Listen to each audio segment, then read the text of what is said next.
Chapter 3. Olivia's great idea burst into her mind without even knowing when it came. She was supposed to go to the moors. Why didn't she think of this? If she went, she could get help. She knew that the moors were popular, and stuff like that. The moors could help her, and she could be called a friend of the moors, and that would make a big consolation. And everybody would believe her nobleness then, maybe, because Mrs. Moore was named a very important person by her uncle before. But how important she did not discover until she was on her way to the moors with her prettiest dress on that almost splendid her because she had never saw this dress before. It was a blue silk, a real silk for her. She almost gasped with delight. She got it from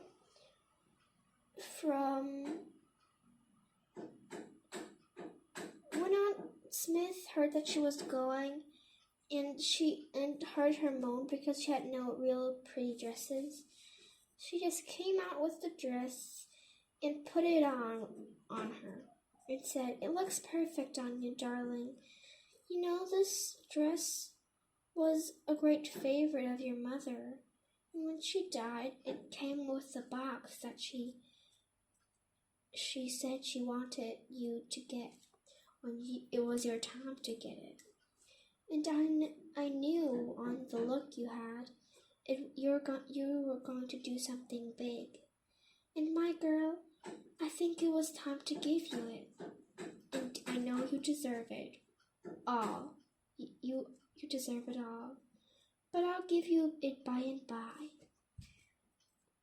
And now it's a time that you wear your mother's dress, the dress she wore when she first met your father.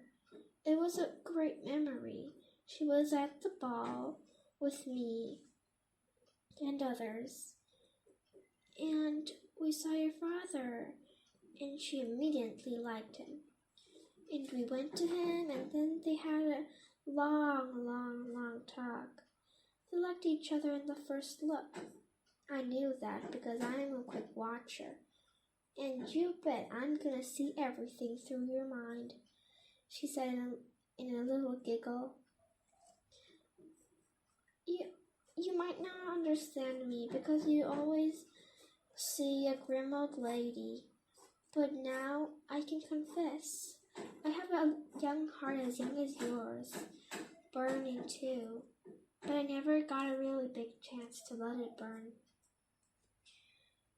Your uncle was a demure person, but I loved him, so it was all settled before your mother and father married. Then, when you was born, everything changed. She got sick and couldn't sleep because you always cried, and that is normal for a baby. But that wasn't normal for her. She didn't understand it, and she took a lot of pains at first. But at last, she did not even make it to your first birthday. The day before you were 1 year old, she died. When she died, I held her close because she was one of my friends, my best friend I ever had. And it was so hard to lose her when Joy first came. You were actually named as Joy. Actually, Joyce. You were named Joyce.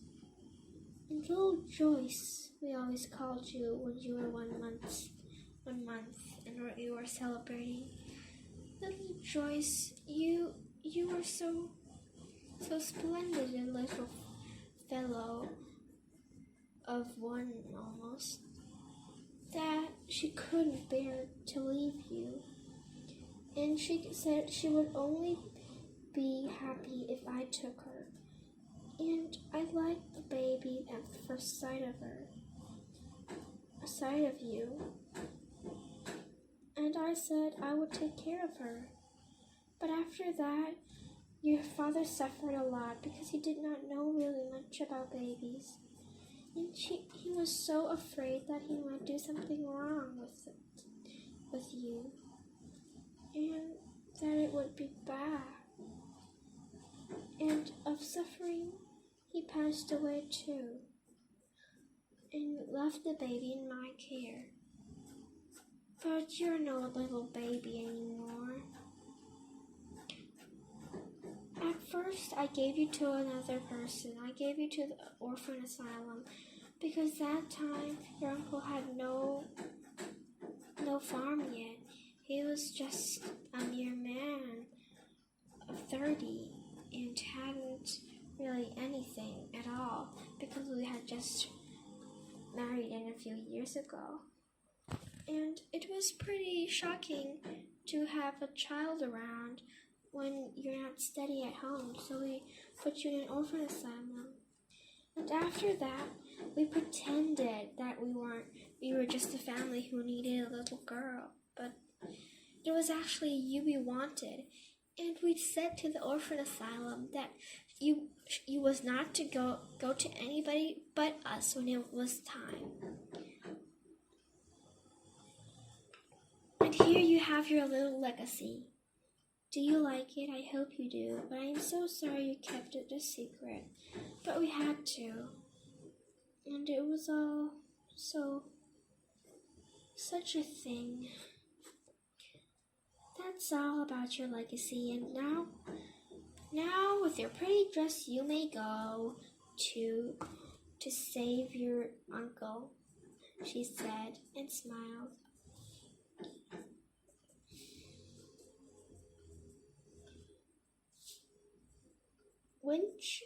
When she arrived at the moors, she completely understood what important meant, because there was a crowd before the house, and a lot of guards and servants standing around and saying, No, we must not disturb the mistress. She's waiting for a young missus to come to visit her, and I know she's a bit late, but you all go back. I'll test who the real missus is. Are you called Olivia Crawford? No? If no, then go away or tell your business. One servant said, and the other said the same to the other crowd, and one by one they all went away, only leaving 3 or 4 who had other business to come. Who are you, and what's your name? Or is your name Olivia Crawford? If not, go back home, or if you have any business, said the servant, staring at her, because they didn't even think about her a lot. And she said, Yes, I am Miss Crawford, she said, with that little proud air on her face. You are the Miss Crawford, huh? said a servant. Yes, I am, she said. I don't believe my master would care for any of those little girls of the Smiths who stole money, laughed another. Oh, so she is one of the Smiths. No wonder she changed her name to Crawford. The old stank is something to be ashamed of, said another. My uncle is not to be ashamed of. I love him as well as if he was the greatest man. And he is one of the greatest men. And you're not one if you can't see that. And if you can't see that, please understand it, at least, she said. And glared at the servants. The servants immediately saw the spirit, what the police officer saw, a few minutes ago. The spirit, the liveliness, the daring. It is such to be caught thinking of. It is very bad, too bad that you don't know him, because you never cared. If you don't understand that, then please try to not talk about your not understanding, she growled. And she said, I don't want to hear anything about this anymore.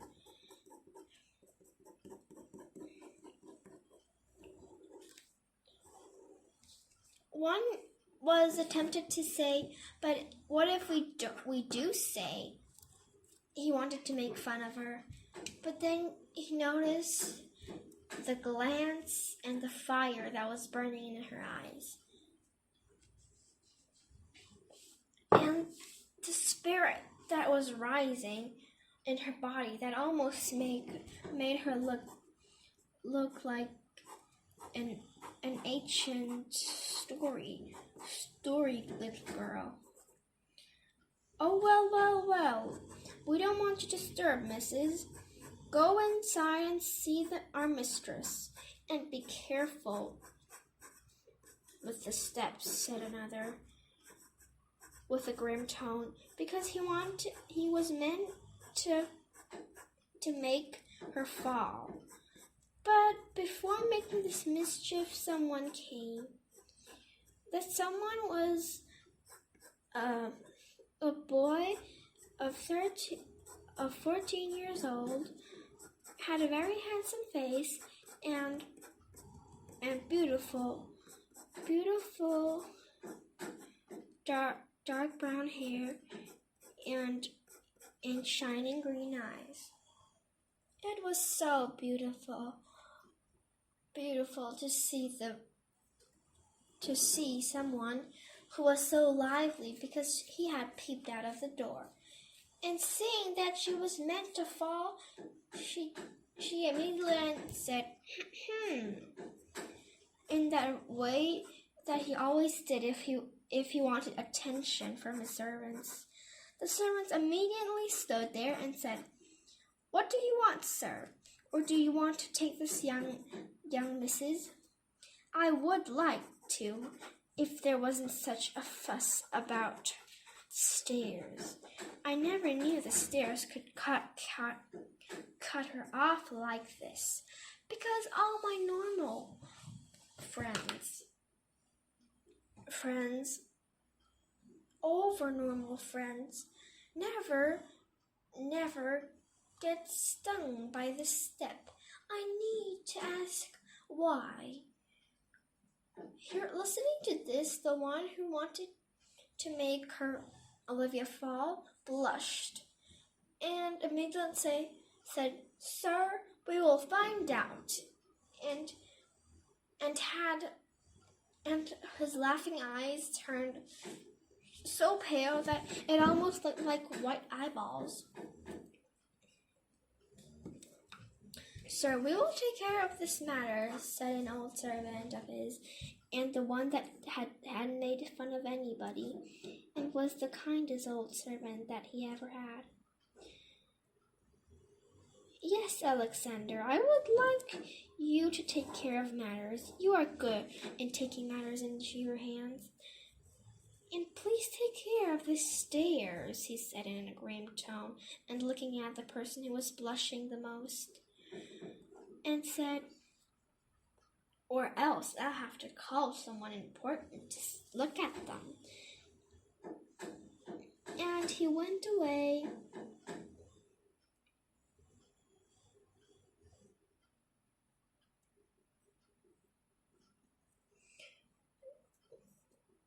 With Olivia glancing at him.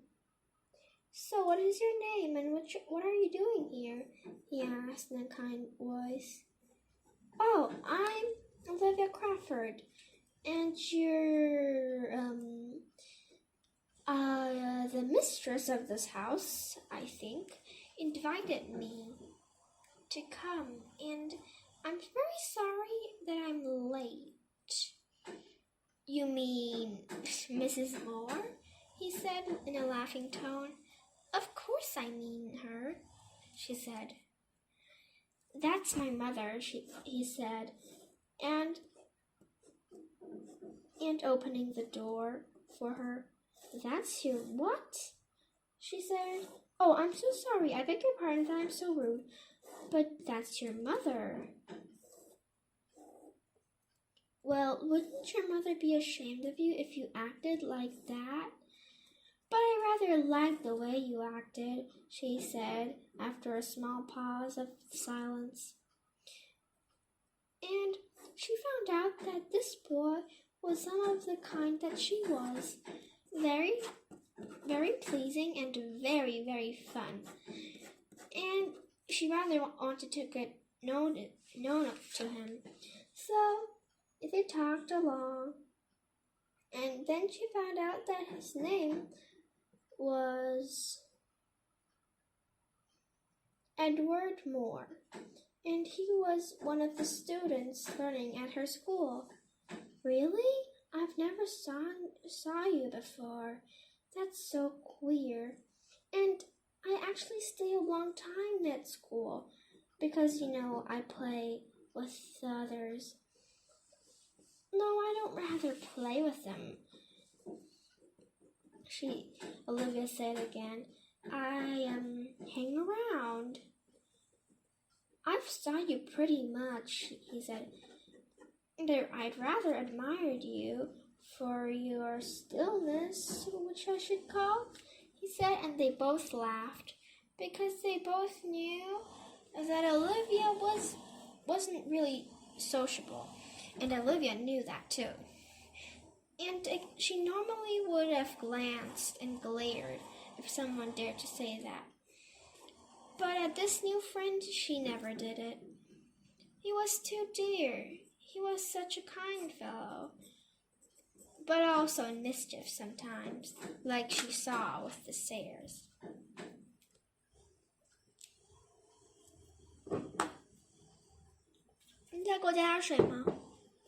And it was all fine again. Everything was good. And when they went to see Mrs. Moore was sitting on the sofa with an elegant dress, which she admired and rather envied because her dress looked so plain, with only a few laces and the silk not as shiny as hers. But she wouldn't have changed it for the world because it was from her dear mother, and the memory, the talk that was given when that Aunt Smith had permitted when she gave her the dress was so delightful that she would have worn the dress till it was all old. I say, you have some business in here, she said. 'Cause, my dear, I've heard a lot of you guys this morning. Oh, I've just come for that, she groaned. For what? Edward wondered. Oh, don't you know the newspaper? She lives at the Smiths and is the adopted girl of them. So she's adopted, he muttered. But she's the most liveliest girl that was ever adopted, he said in his mind without anybody hearing. Well, I am adopted, and I actually don't feel ashamed of it because my uncle and aunt are very good people. And if you don't understand it, I will forgive you, but I won't forgive the servants out there laughing about my uncle, because he's noble and wise if you want to say that he robbed.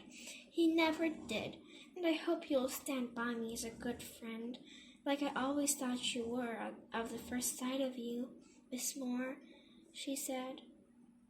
Of course we don't believe in those nonsense, she said, but I can't say anything right now because I'm rather a society person, she said.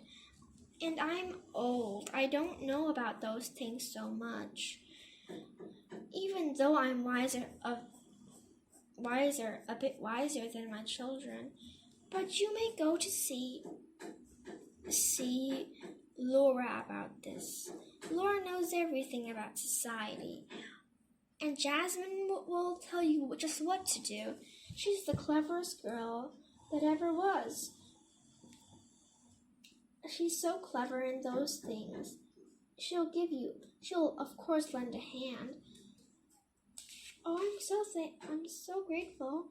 And Edward might bring you up. And if you are bored, we can play some games after that, she said. But now I have some society, and you know I can't stay long. So have a good time with my little girls. And tell them don't to be mean to you. Oh, they won't, said Edward, laughing. Are they? Are they? Asked Olivia rather doubtfully. Of course they're not, but I like to make little jokes like those. I hope you'll understand my jokes, because I think they're pretty normal, but people don't understand them so much. I do, but would you mind if I tell you what's on my mind? Of course I wouldn't mind. And he listened with all his might, because getting a notice of such a beautiful girl and with such spirit that he always longed for, and getting to know what was on her mind, this was just a so splendid thing, he thought. And he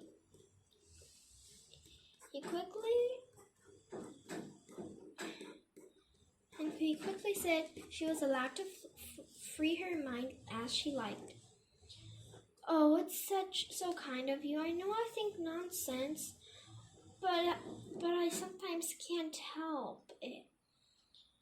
I am thinking a bit of nonsense, I know, she said, putting up her hair a bit, because she rather think that Edward was looking at her with very dreamy eyes. Well, he said slowly, I was thinking of something. Well, you know the news about my uncle. And I was thinking if you guys would be so kind to say something. And if you did, I would thank you 1,000 times, she said in a childish tone. I would, I'd tell you, she said, nodding her head. Because I know your family is very splendid and is admired for all. Even though my family is, I think my uncle and aunt are the best uncles of aunts of all, she said, looking at him with a little smile of proudness, which Edward admired as a childhood fancy. But if you said something, everybody would believe it. And you have the right to prove it, because you guys are the society, the new brand of people, which I don't know about. And you guys are rich, and you could do very lots of things, and without even really needing to bother you, I just want to say that wouldn't you be so kind to say a word about it if someone interviews about it, she said, looking at him with puppy eyes. Oh, of course I would say something about it. And I know your uncle is noble. I've known him for a long time. And you know what? my brother, Chris, he even saw your father and mother before because he's 20 now, and he even saw you when you was born. And went to your party. He said that you were very sweet a girl of 1 year old. Oh, I don't want to hear about my 1 year old time, she said, laughing. I know I must look so plummy that time with my mother and father alive, having the best moments of my life spent it so fast. But I have my best life here too, with my best aunt and best uncle, and I know they love me as well as if I was their real child, and if I were a relationship. But I only call them uncle, and so because, I like to have one. In fact, Edward said, but he paused and said, in fact, I might know something about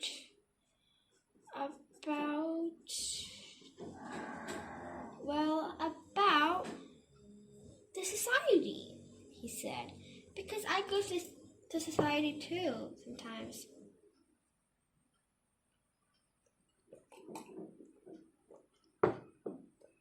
Oh, really? Then you could really help me out. I'm starving for society, she mumbled a bit. I wish I could go too. Oh, I do wish but I'm not the person to go. I'm too overspirited, people say, and people think me crazy.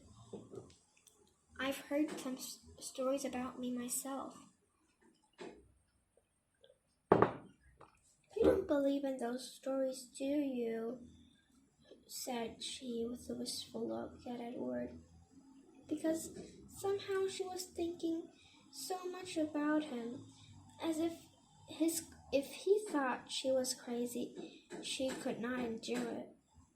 Of course, I don't think you crazy, but I didn't really get to know you before. But in Chris's explanation of your looks, I thought that you were pretty normal a girl, and maybe better than normal, he said. Oh, really? I thank you so much for that compliment. It doesn't suit me because I'm not that normal, I think. But I don't want to be normal, actually, I can admit. I want to be something great. Something that can change everything.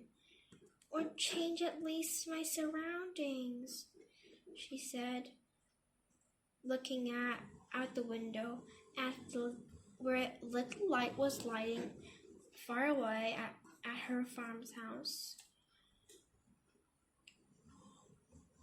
I know I'll have to marry someone very rich, and oh my gosh, I'm just tired of thinking about it. But I want to make even though it's not it's not my own family, but they mean so much to me. And if it helps them to marry a rich man or do something splendid, which I don't like to, I would have done it if it would do them any good. But I think I can't do anything great, so I'll have to marry someone great that I don't like. And I'm almost sick of that thought, she grumbled. Oh my, you're thinking too much about that. It's a long, far away thing, and you know that it isn't really meant to be anything. Well, I can't bear it, she said. I'm just so sick of that thought. Oh, you're too young for that, he said, looking at her in a describing tone. Well, I guess I am too young for that, she said. I'll just have to enjoy my time while I'm free in the world, and then I'll be caught up like a butterfly and die with my wings folded in a person's hand. And I hope that person is kind when when the butterfly is caught. He will be, he said, rather in a weird tone. Oh, it's all okay now, she said. I guess I'll just have to endure everything by myself. But I know I have family and friends. At least I can count you as a friend. And Laura, this name makes me think so homely. And I think I'll make friends of them too, if they don't think me too homely. They won't, he said, and patting her shoulder.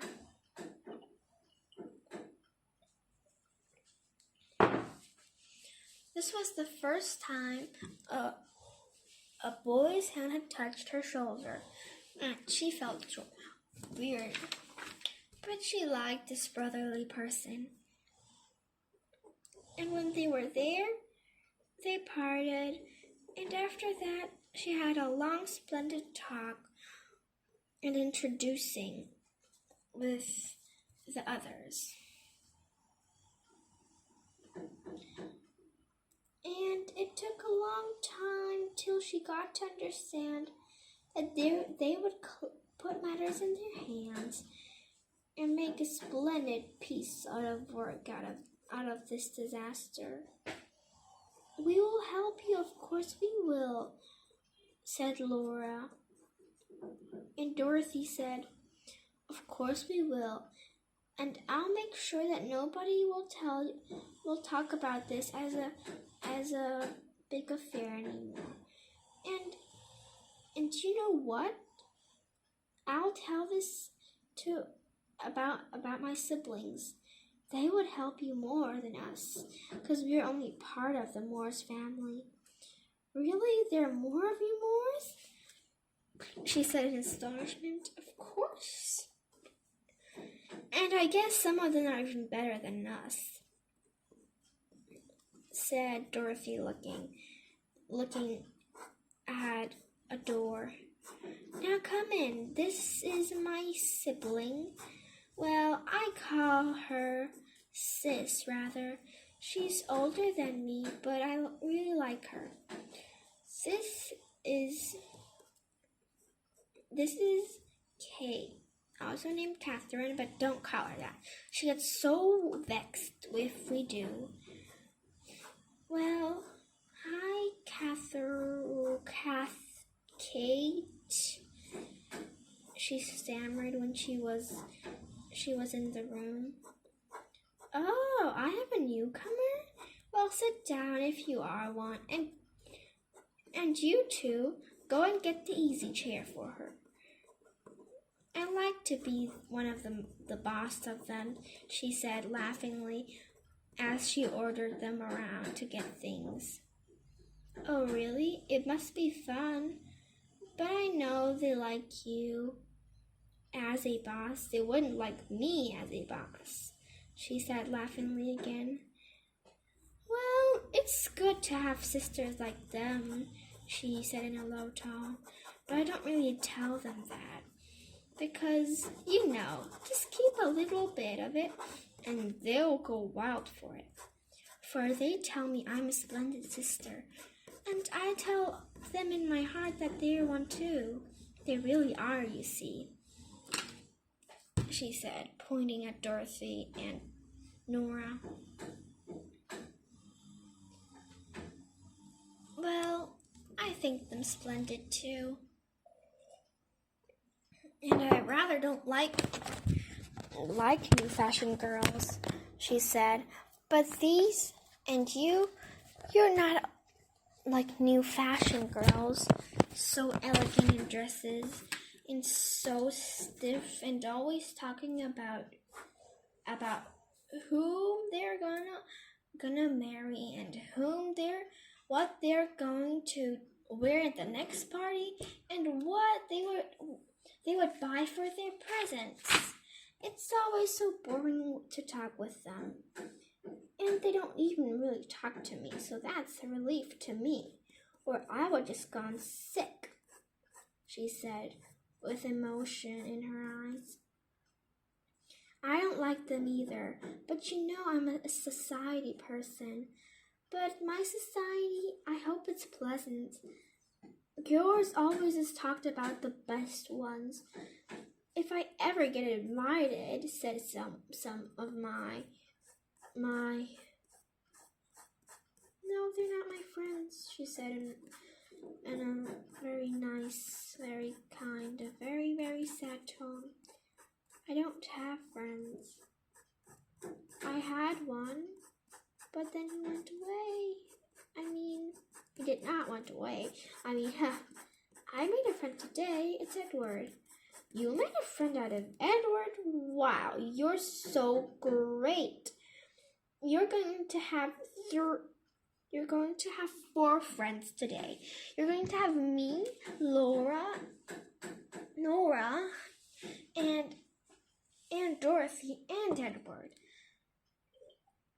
Because if Edward likes any of the girls nowadays, I must like her because she must be the splendid girl that I always dreamed of. Don't flatter me too much. I always get flattered when older people say that to me. I'm not so older than you, she said laughingly. Don't accept me as a grandmother. Oh, do you have white hair? And they laughed along and joked along. After that, she explained why she was so astonished that Edward would make a friend. You know, Edward was so really sad when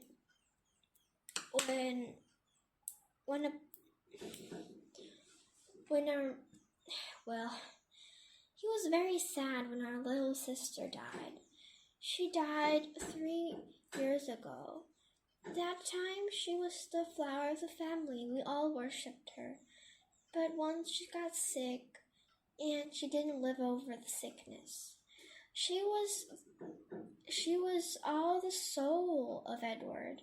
Edward has been nowadays a very lonely fellow. We want to cheer him up because he's one of the beauties, my mother says. And he's a very nice boy, I admit.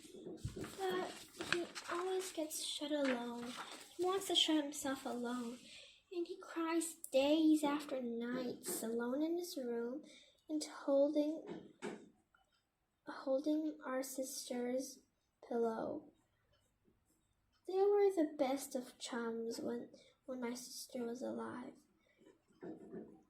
She always comforted him like a little friend because she was so small and so neat. Edward fancied her as the best sister that ever was. He admires us as sisters very great too, but she was more than just a sister. She was like dear life to her.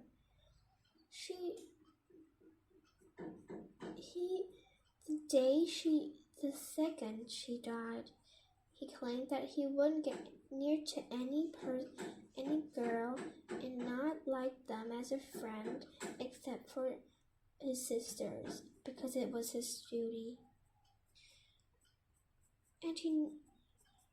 And he's not a lively fellow. He used to be such mischief. I always hated when he did jokes, but now I wished he had done one because it's so weird to see him for 3 years, not a laugh out of his mouth, not a giggle in his eyes, no mischief, no nothing. It's so bad that we're so worried about him because we can't just help him to give him up like this. He's getting thinner and thinner, and his eyes aren't glowing like they used to do when he has a brilliant idea or a fancy of something. Now the eyes are just like white. They haunt me day and night. And Nora, always has bad dreams when he cries because her room is next to his and she can always listen to his cries. Mother begged her to not listen because Nora is getting so pale too. But Nora says, "It's a comfort to hear my brother cry, my dear old brother. And if I don't hear him, it will be nothing. I'll think I'm missing something that I should hear. He's so dear to me, I want to listen to his every step," said Nora when she was clinging to Edward. He once almost said he wanted to die. Oh, it's so good that he has a friend now. A friend. We're only siblings. We can't be friends with him. He's a very nice fellow, but we'll never get as close as friends. And he has despised women all his life. All his life now. Even if he's just 15, she said. He'll be 15 in a week. But he'll never want to see a girl, he said. And my wish is to never see a girl lively and make a friend out of any girl, he said when we asked him what was his wish. It's so, but I can't understand, said Olivia in a tone that meant that she really did not understand. "What don't you understand?" she said in a quiet tone. "I don't understand. He looked so lively. His eyes were glowing. You said they never glowed." "Oh dear me," she said. "It is anything. And after all, how old are you?" "Me?" Olivia said. "Guess," she said in a laughing tone. "Well, I guess that you're 14, 13? Oh, you're so close. I'm 13 years old now. And I like to be 13. But I rather seem so old for my age," Uncle always says. "Because I do things the way like if I was an old maid," they always say. Perhaps I am one already before I come to the age called maid. But I'm getting used to it. My eyes aren't bright, said others. I don't have any liveliness, says another, repeated Olivia in a saddening tone. But once I met your mother, I knew that what was I living for? I was living for the friends that I was going to make, for the beloved that I was going to love, and for my family who I was always secretly loving, but did not know, she said, looking dreamily out the window at the little house that was so far away that it almost looked impossible to go to that little house. Well, it's so great to be here. And they talked until they heard a thunder, and the rain poured. The windows were shook by the rain. Rain was everywhere. Rain was approaching. Rain was just like something so big and coming towards them.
没录吧